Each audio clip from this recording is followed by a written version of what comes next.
So the slide that you see in front of you is sort of a quick snapshot of our NAVFAC mission. Basically, NAVFAC provides some engineering facility support services to sustain our naval installations. Our bases are the training and launching platform for operational forces and provide quality of life services for our service members and their families.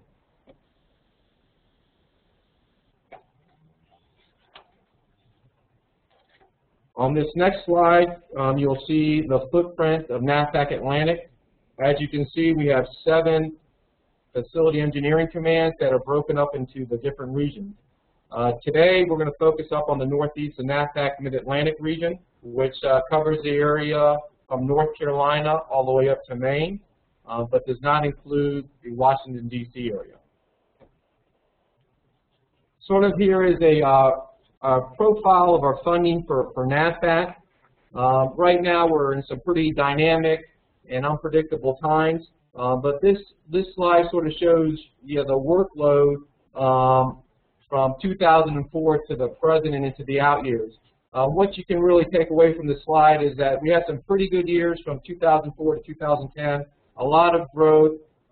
In particular, some of the driving things that were driving our workload was, one, the decision to move the Marines from Okinawa to Guam, the Marine Corps Grow the Force program, which saw a lot of construction both in North Carolina and in California. Of course, we were the beneficiary of some funds from the American Recovery and Reinvestment Act. That brought close to $2 billion of funding into the NAVFAC programs.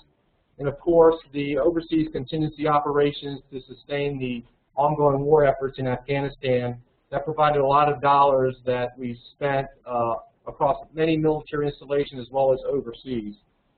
Starting in 2010, we started coming across the decline because those funds that we received were expended, and right now we don't see any surpluses of any special programs. So what I would like to do now is sort of pass on the podium to my operations officer, Captain John Adamant, who will sort of now take our funding profile for the Mid-Atlantic region and give you an idea of what you'll see in our respective area, again, from North Carolina up to the Maine area. Captain Adams.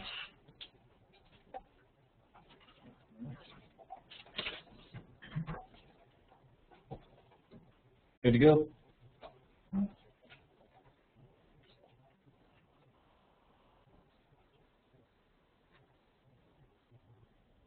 Appreciate that. Good afternoon, everybody, and thank you for joining us. Thank you for your interest in doing business with NAVFAC. Before we get started, we have about 50 slides, and then we have, as Skipper Corker mentioned, we have some time for a question and answer period. So I'm going to take about 1 hour, maybe an hour and 15 minutes to go through the slides. Maybe I'll get through them quicker. But we recognize there's a wide variance in the audience of those of you that have had experience with NAVFAC and those of you that are new to NAVFAC. So I want to try to strike a balance between the detail that I go into. And so, during the presentation, if you feel like I'm going too much detail or you'd like me to go faster, I can adjust. This is about you. This is about providing you the information that you need to decide whether or not you want to engage in projects and do business with NAVFAC. From time to time, as a point of mechanics, I will refer to my notes. I think it's most important that I present to you the information, and that's what I'll try to do today to make this the most useful time for you. For those of you who want to forego the presentation, in our backup slides we have, and they're posted on the portal, maybe some of you have already printed them out, but in the backup slides in tabular format is all of our projected work. Military construction, special projects, architect, engineer, environmental, facility support, all of that, it's in tabular format with the project name, the geographic location, the price range, the design level, whether it's design build or design bid build, the planned acquisition method, whether it's open source or multi-award contract, 8A, that sort of thing, the target request for proposal date or invitation for bids, as well as the target award date. So if you want to forego the brief and the general information about NAVFAC, feel free to go and pull down those tables in the backup slides, all the information there for you. And I'd just like to mention, as an initiative our higher headquarters, NAVFAC Atlantic, is working on right now, is placing all that information on the NAVFAC portal in an easy-to-find location that's regularly updated, and all one location that you can refer to in the future after this industry forum. The last thing I'd like to mention, two things before we get into the slides. One is, if you're interested in visiting NAVFAC Mid-Atlantic, our procedure is we refer all inquiries to our Chief Engineer, Mr. Joe Formato, who, as time permits, sets up a team with our acquisition team. Maybe he has an engineer or architect, a contract specialist, program, project manager, to meet with you to hear your presentation. So we welcome that. We do have limited capacity, so as time permits, we encourage you to do that. And lastly, I had the opportunity a few months ago to serve on a panel for an industry forum in Chesapeake that was hosted by an architect engineer, and several contractors from the area and outside the area attended that. And during the Q&A session, one of the things that was proposed to the panel was, hey, we really enjoy providing feedback to the government. We have enjoyed that in the past at the industry forums in Virginia Beach. But typically what happens is we get to the point where the discussion starts getting good, about an hour, hour and a half into it, and then the time's over. So is there any way, NAVFAC, you can host something like that and invite contractors? Well, we researched that through our contract specialists and council and several others, and we gave the answer back, and we posted on that forum's website. But I also wanted to cover it again here today, and the answer is this. We'd welcome that. We think it's better that industry hosts that and sends invites to the government reps. I think from NAVFAC, Mid-Atlantic, and Atlantic, NAVFAC perspective in general, I think we'd be willing to participate in that, and we're always looking for ways we can do better. So those are my administrative points. Again, I want to thank you for joining us this afternoon. You'll find if you do business with NAVFAC, we have very high goals. We try to be professional, courteous, responsive to your questions. And when we're not that way, we recognize that we can improve. Please let us know so that we can improve. So without further ado, let's get into the slides, and thanks again. Okay, this first slide talks about Mid-Atlantic business volume. It shows fiscal years 11, 12, and 13. And in general, there's two takeaways here. One, fairly steady across all of our programs. You see we have a large business volume compared to some of the other regions. We expect it will continue to have that. You see in the capital improvements work in place is going up a little bit. That's primarily due to the large amount of awards we've had over the last year that Skipper Corp had mentioned. And there's a little slight decline in asset management. And that's more of a spike that occurred in 12 rather than a sharp decline in 13. So two takeaways really. One, fairly steady. And two, design in place is going down. So if you think of work as designs priming the engine for construction, that's the takeaway that I would take, that our designs are going down a little bit.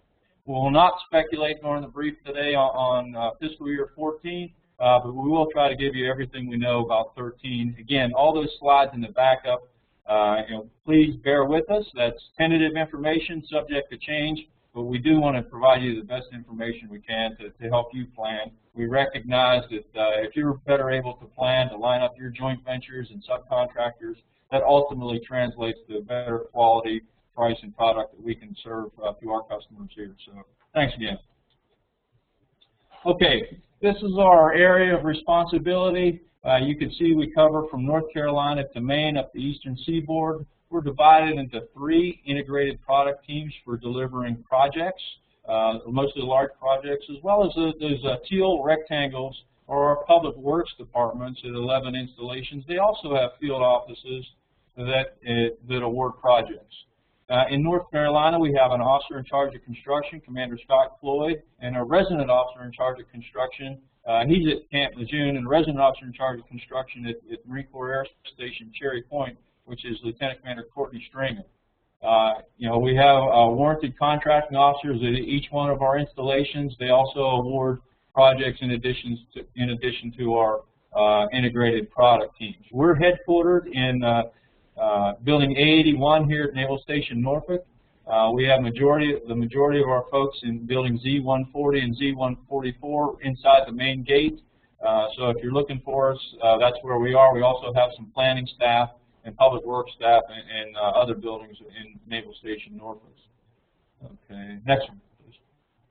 All right, so I mentioned our field offices.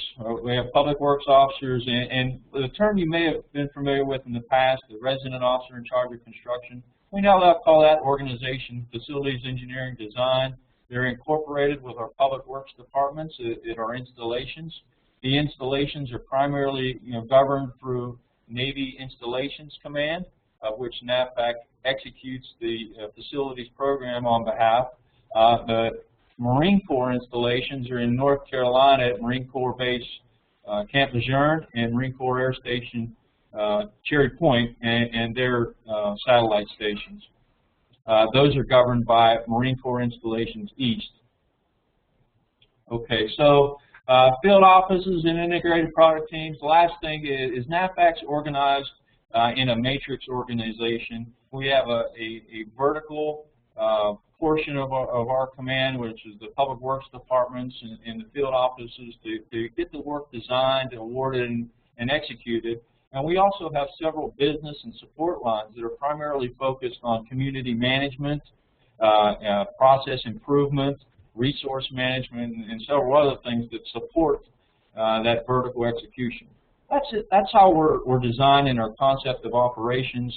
In actuality, at least here at Mid-Atlantic, we kind of move in a diagonal fashion where both the vertical and horizontal both have shared missions to ensure the success of the command. Okay, these are our execution goals. I'm going to start moving quickly through some of these because I think several of you have seen 4 or 5 different presentations. I think NAVFAC Mid-Atlantic is the last to go. We try to award 75%, 3/4 of our work, our military construction work, using design build. Safety is a high priority.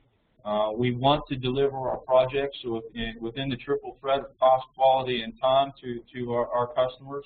We want to continue to be perceived by the Navy as a valued organization to the Navy. So we set our goals very high with those sorts of things. The turnkey procurement for FF&E, we didn't used to do that. That's a big deal now, and we believe it makes it easier on our customers.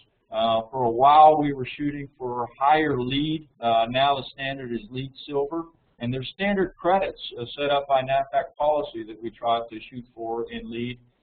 So Silver is the goal. As a matter of fact, the next couple of bullets there involve sustainability and the idea that as a Navy, if you think about our budget, we have to research and develop things. We have to procure platforms, aircraft carriers, ships, and submarines.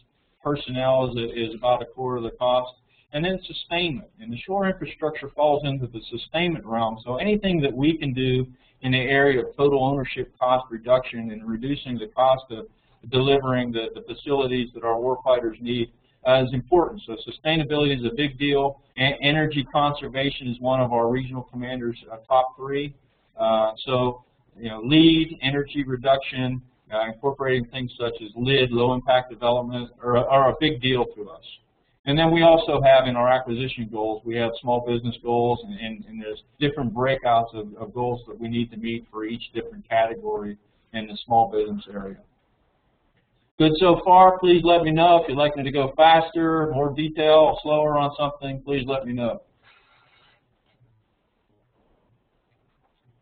Okay, so we'll get into our different specific areas. This is the MILCON program for the Hampton Roads area for fiscal year 12 and 13. We have about $334 million in MILCON for the Hampton Roads area by the end of 2013. Some of the acronyms on there: Special Operations Command. NAF is non-appropriated funds. That's primarily for what the Marine Corps calls community support, or we call morale, welfare, and recreation. And TMA is the Tri-Care Management Agency. So we have the Portsmouth Naval Medical Center, one of our largest medical centers in the Navy, as well as the medical and dental clinics around the Hampton Roads region. Leader for Hampton Roads IPT is Commander John Anderson. His deputy is Brian Crowder. These are some of the highlights in the MILCON and the Hampton Roads IPT area.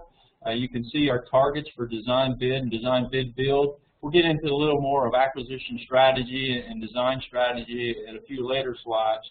But you can see, about 2/3 is design bid build versus design bid build, and then we have about 2/3 on the MAC versus standalone contracts. And you can see we have a steady stream of projects in support of our special operations forces and some others across the region there. Okay, this is a couple of examples. In this case, these are all in the correct fiscal year, I would say, as far as what it says on the left versus when we're executing them. But don't pay too much attention to that, because sometimes projects are delayed or go a little faster. I would refer you back for detailed information back to the backup slides, which again has all that information. These are just kind of highlights to give you for those of you that haven't done business with NAVFAC in the past. These are to give you an idea of the type of facilities that we do. This is the one shown there. The sketch is a security project at Dam Neck for our Special Operations Forces. Again, these are some projects in support of Special Operations Command. Largely, the work in our region is in Dam Neck or Little Creek. So here we have a couple that are in final award stages, and a couple fiscal year 12 projects that have been deferred for the first part of fiscal year 13. And so there's some that will be awards that will be coming up. Okay, Yorktown's an area that Naval Weapons Station Yorktown, primarily ammunition onload and offload, magazines, and that sort of thing. However, we're moving our Marine Corps Security Force Regiment from Camp Allen to Yorktown, so we're building 5 buildings up there. We're doing a campus style. These will largely be on our administrative MAC. We're doing some of them design build and some of them design bid build. But you can see we have a regimental headquarters, a queue, motor T, a warehouse, and an armory. Okay, North Carolina, still a lot of work going on in North Carolina. Starting to slow down a little bit, but nevertheless 13 will still be a big year both for construction execution as well as awards. I think it's about $200 million for North Carolina just through the IPT. You see 18 projects there. We have a Dodge school that's coming up and several other operational support facilities through the Grow the Force program. Commander Rich Anderson is the IPT leader, and his deputy is Mr. Hunt, Dave Hunt. He used to work at NAVFAC Atlantic and came to join our IPT at NAVFAC Mid-Atlantic. These are the highlights here for North Carolina IPT. Again, there's local awards at the resident officer in charge of construction, as well as the officer in charge of construction. These highlights include our plan. You can see in this case, I will tell you, if you look at locally, I think a lot of the awards at Camp Lejeune and Cherry Point are on max. Through the IPT here, we have a lot of standalone coming up, almost 70% standalone contracts through our MILCON program this year.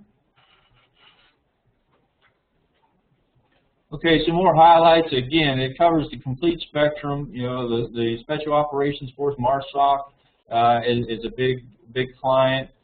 We have some operational complexes. The complex that's shown in the sketch there is a training facility for the senior staff non-commissioned officers academy. We also have, in addition to the MILCONs, there's also some energy projects. Similar to the Navy, the Marine Corps is trying to reduce their energy load and energy consumption and become more efficient. Again, all the projects, the specific detail, the intended award method, whether design build, design bid build, all that stuff is in the backup slides for your easy reference. Okay, moving on to Northeast. The next several slides will highlight the different installations in our Northeast subregion.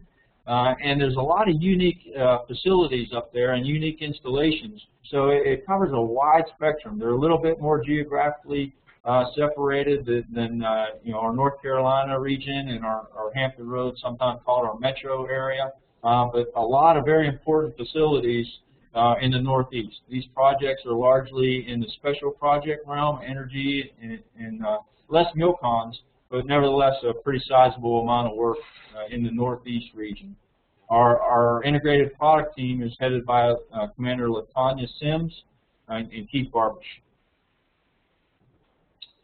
Okay, these are some of the highlights in the Northeast. $260 million. There's a spread between the design level of effort, acquisition, and program allocation. You can see it across each base. And I'd like to talk more about these projects when we get to the individual slide that highlights that particular installation. Okay, Public Works Department, Pennsylvania includes the shipyard in Philadelphia, Northeast Philadelphia, as well as the Naval Support Facility in Mechanicsburg, Pennsylvania. So in Mechanicsburg, we have a lot of warehouses. DLA is a big client there. DISA is there. They have a data center. At the shipyard, we have the inactive ship maintenance facility. And there's a human resources building there. Several others in Northeast. We also have NAVFAC has a big footprint there. In particular, we have a propeller shop project that we're going to award. So you see, there's a wide range of types of projects. From industrial to administrative. That whole center repair project you see on the left is the strategy we've taken with our over 50 Navy and 30 Marine Corps Reserve centers we have in our region, where we do whole center repairs, whole center repair type projects for one reserve center at a time. This is our Naval Weapons Station, Earle, New Jersey. The project shown, however, is at a place called Moorestown, New Jersey, in support of NAVFAC. So it gives another example. Earle and Monmouth are where the primary installation is. And when you think of Earle, New Jersey, you think of magazines and rail and the ability to move ammunition from the magazines to a large pier and do onloads and offloads of ship ammunition. However, like the other installations in the Northeast, they have satellite areas that they're responsible for. This project here shown is a facility in support of combat systems in Moorestown, New Jersey, in support of NAVFAC.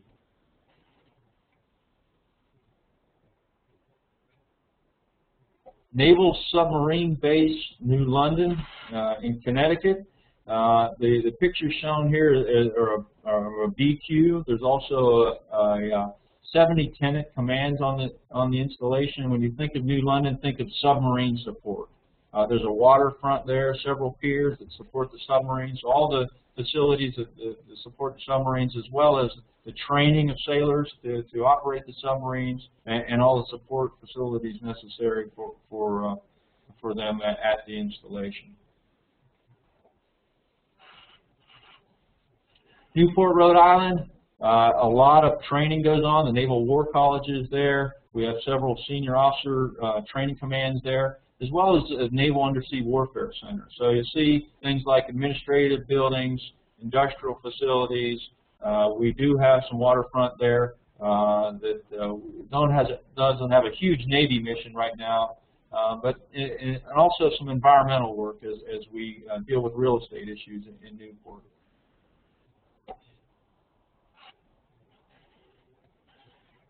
Okay, this is Public Works Department, Maine. In Maine, you think of Maine, you think of the Portsmouth Naval Shipyard, which is not in Portsmouth, New Hampshire. It happens to be in Kittery, Maine, as opposed to the Norfolk Naval Shipyard, which is in Portsmouth, Virginia. So now that we've got that clear, that's the primary tenant at the shipyard.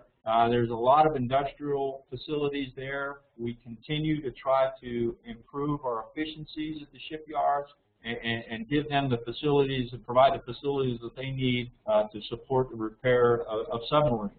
In addition to the shipyard, there's several other important clients that we have in Maine. In particular, MCAS, which is a communication organization that provides communications for the Navy.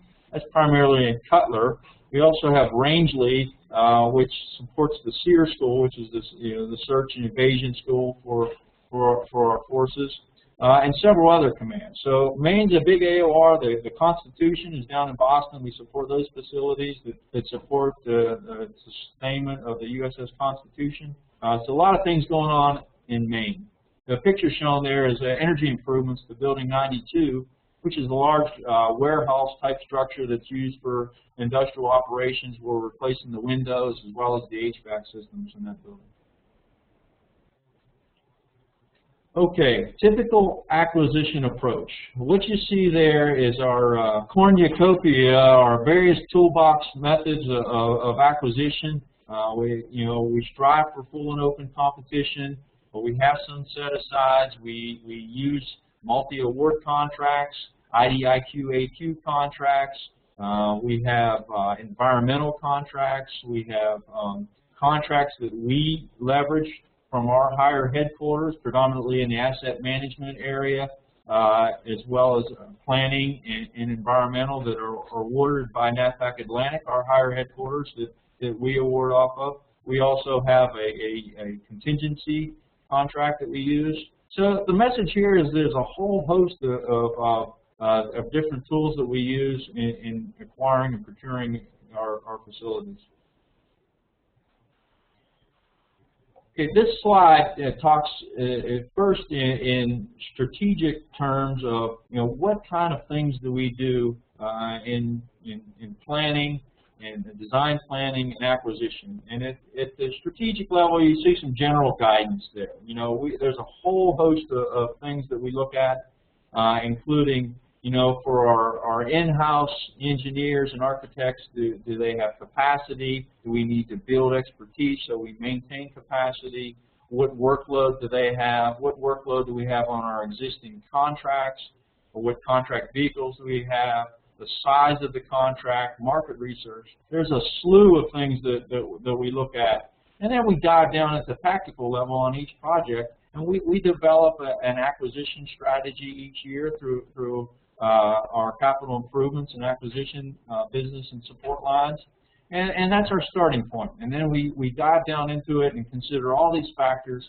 I would like to tell you that if you give me the same set of criteria, I'd come up with the same solution, but everyone's different. And I can tell you I get a lot of calls about this sort of thing, and I'll tell you a quick story. There was one day a few months ago, I got about 5 calls all in one morning. And the first one was from a contractor who was not on a MAC and said, hey, John, why why isn't there more contracts that are standalone? There's too many MACs. And I said, okay, I understand. And a couple minutes later, I got another call from a guy who's on a MAC, and he said, well, I hear you're doing away with the MAC. What's the deal there? And we want to keep this MAC.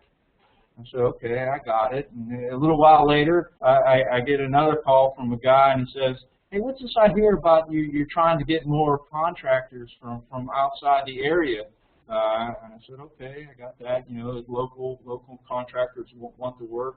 And pretty soon I get a call from another guy from somewhere else in the United States, and what's the deal with MIDLANT? You guys only award to your buddies from the local area. We can never break into the work in MIDLANT. So lastly, Joe Formato, our engineer, comes up and he says, why are we doing all this award outsourcing our A&Es? We have to keep our engineer competency going.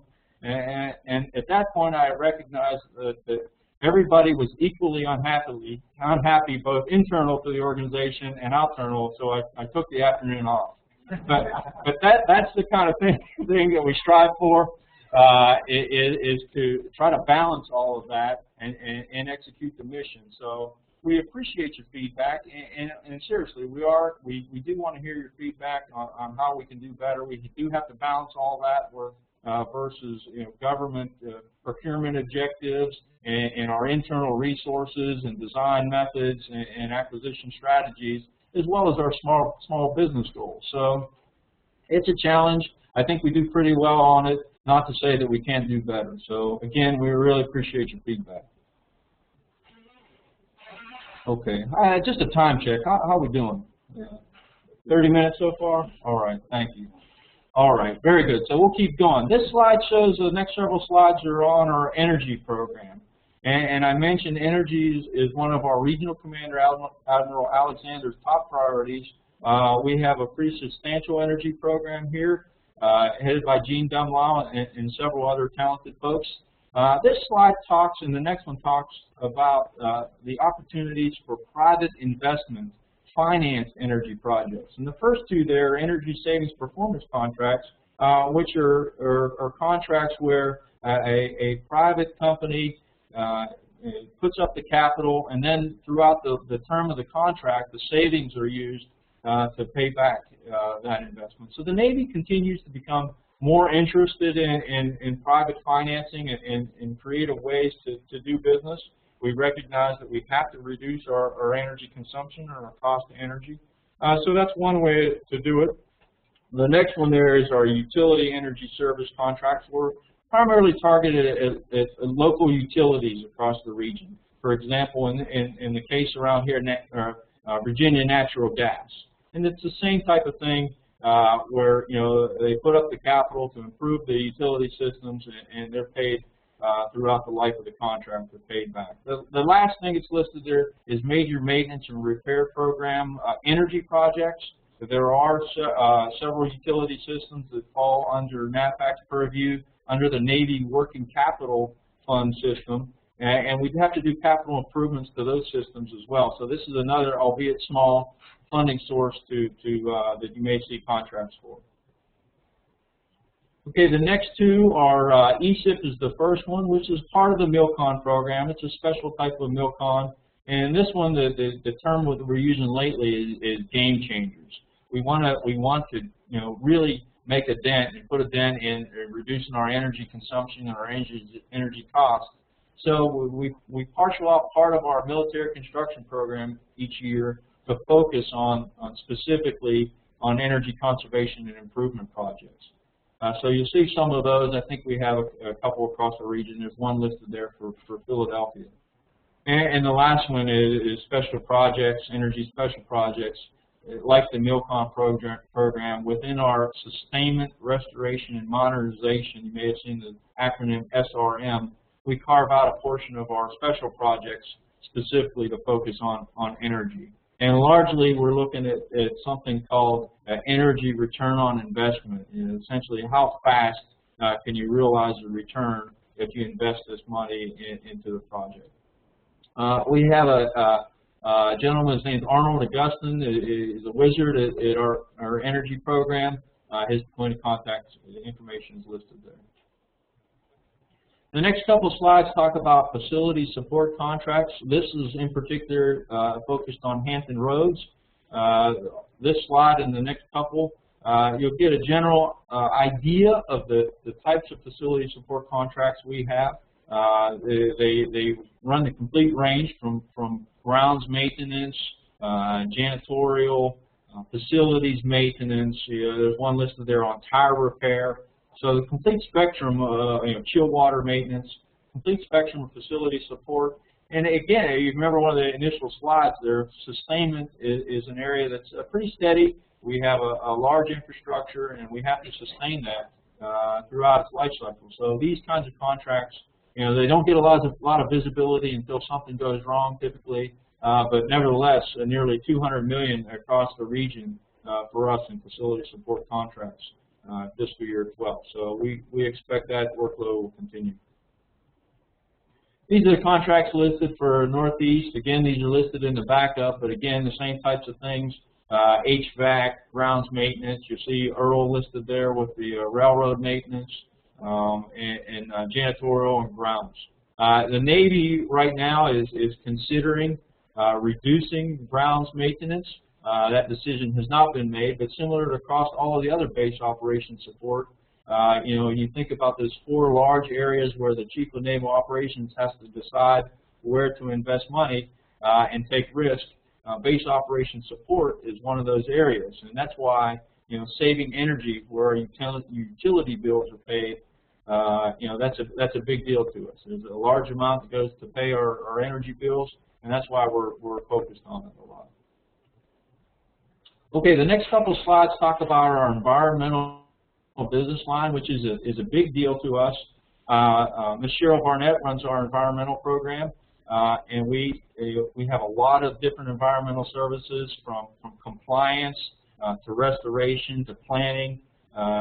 Planning is involved in every one of our projects through the Environmental Protection Act. We have a large compliance requirement. The laws are constantly changing. We're heavily involved with the Chesapeake Bay and protection of that resource. Cultural resources is a big deal. We have contracts that we let for in the compliance, such as stormwater management and permit applications. The majority of our money largely is invested in restoration and remedial action, over $50 million per year. Okay, I mentioned a couple of these contracts earlier. The CLEAN contract there, which is an acronym that is shown, as well as the remedial action contract. These contracts are administered out of NAVFAC Atlantic, our higher headquarters. Nevertheless, we have a substantial workload that we award, task orders are awarded to support efforts in our region. We also are looking at small business opportunities, primarily in the North Carolina area for environmental. So if there's any environmental 8As out there, contact Mr. Kirk Stevens. Okay, and here's some more specific details about the contracts that are coming up, and I think we covered most of those. But we're looking to do a multiple award contract, wetlands management contract, and a couple others. The information is listed there, as well as the points of contact. Okay, the next couple slides focus on asset management, which is also a big deal to us because, if we don't get our planning right, then everything that follows in design and size of facilities and buildings and requirements and where we spend our next available dollar, it doesn't happen as well as, or as efficient as we can. So you see some of the products and services there. This business line is headed up by Mr. Mitch Cooperman. And you see we have some shore infrastructure plans, encroachments, another one of our regional commanders' priorities. We have a lot of encroachment efforts going on in North Carolina, Oceania, and across the region. We recognize that we have to continue to watch that so that we are able to continue our mission.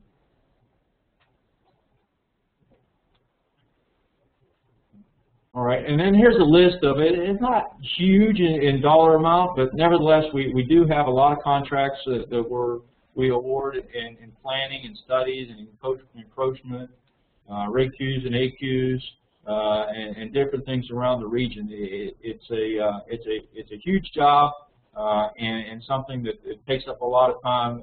And those contracts are primarily, again, led out of NAVFAC Atlantic, the task orders on our behalf. To support our requirements in the region. Okay, this one talks about enhanced use leasing, which we talked about public-private ventures and private financing for energy. So this is another opportunity to use some innovation and creativity where we may have an asset that someone else can benefit from in industry and have a joint benefit in the military. So. This is a list of our Phase 2 enhanced use lease efforts that are underway. We currently don't have any efforts in Phase 1, but nevertheless, we're always looking for ways that potentially we can do something innovative to help the Navy meet their needs, within our budgetary constraints. Okay, and this slide is largely information of our public-private ventures. Which are mostly built out right now. These are several housing neighborhoods across the region, and there's some statistical data there that you can see. But we are largely, when we talk about PPV, we're largely in the sustainment, the long-term operation and maintenance phase of our PPV projects within the Mid-Atlantic region. Okay, so in summary, we have a large workload. We believe that workload will continue for the foreseeable future. We did notice that design was coming down a little bit, so maybe a little less MILCON. Again, I don't want to speculate, but we still have a large repair and maintenance effort, large facility sustainment effort, and other product lines such as planning and environmental. We'll continue to have some A&E contracts, and the work will continue in Mid-Atlantic. It's a big region with a lot of work. And again, we appreciate your interest in doing business with us. There will continue to be a safety emphasis as well as a sustainable emphasis to reduce our energy costs.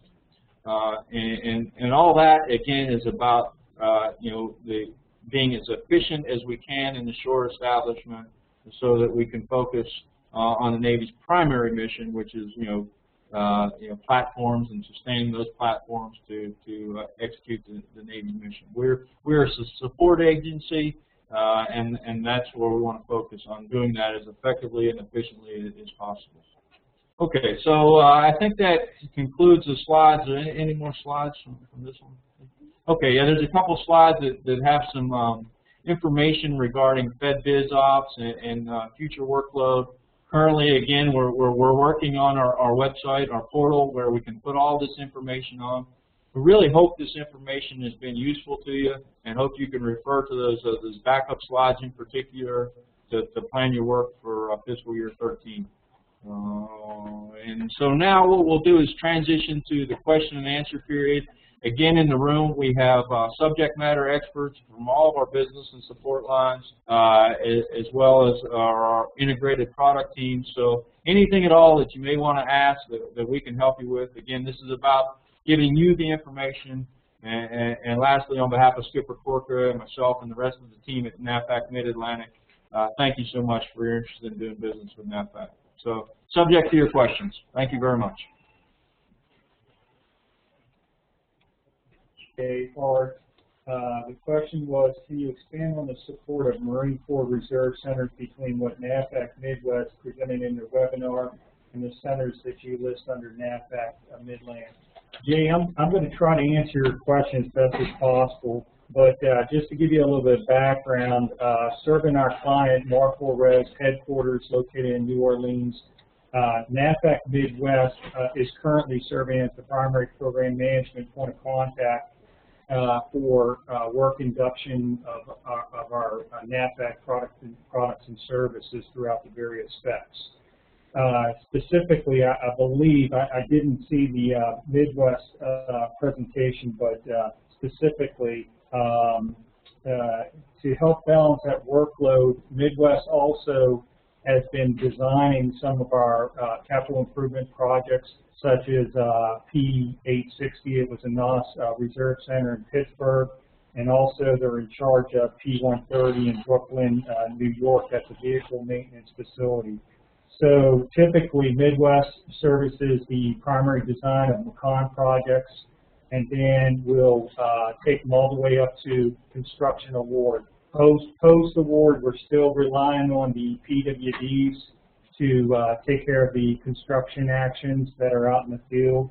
And also, when it comes to pre-award work, even though Midwest may be the primary design agent, we're working closely as a team supporting other services such as real estate actions, environmental actions. So we're all tied together as one unit to service our client. Does that answer your question? Okay. All right. Hopefully I answered your question. Thank you. Okay, this is Joe Formato. I'm the Chief Engineer and the Head of the Capital Improvements business line, the business line coordinator here at NAVFAC Mid-Atlantic. And the next question that we have here was the one that I'm not surprised it doesn't pop up. We see it frequently even internally in our organization. But the question is MILCON, M-C-O-N, short, or is it an abbreviation for MILCON, M-I-L-C-O-N? And again, often that's used interchangeably, but in reality, MILCON really means the Navy Marine Corps component that we have of the entire congressional military construction program. So MILCON talks about the total amount, and the MILCON is just the portion that we cover and that we manage for the Navy.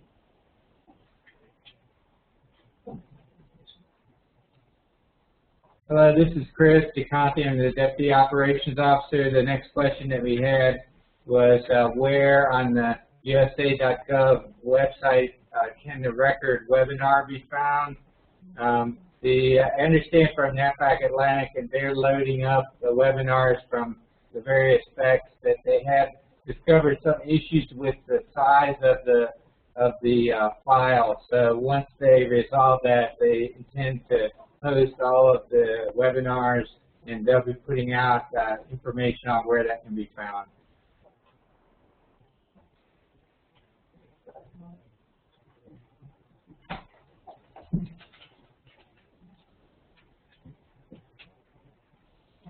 Brian Crowder from the Hampton Roads Integrated Product Team. There was a question regarding the budget that was listed for Hampton Roads for $484 million.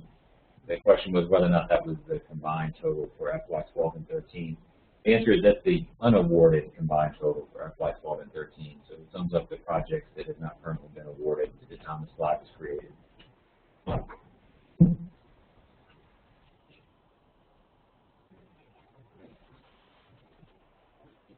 Hello, this is Chris DeConti again.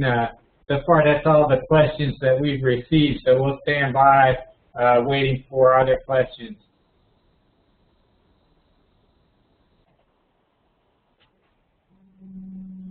So this is Captain Adams. We'll go on mute. We'll stand by for about two minutes, and if we see any more questions pop up, we'll be more than happy to answer them.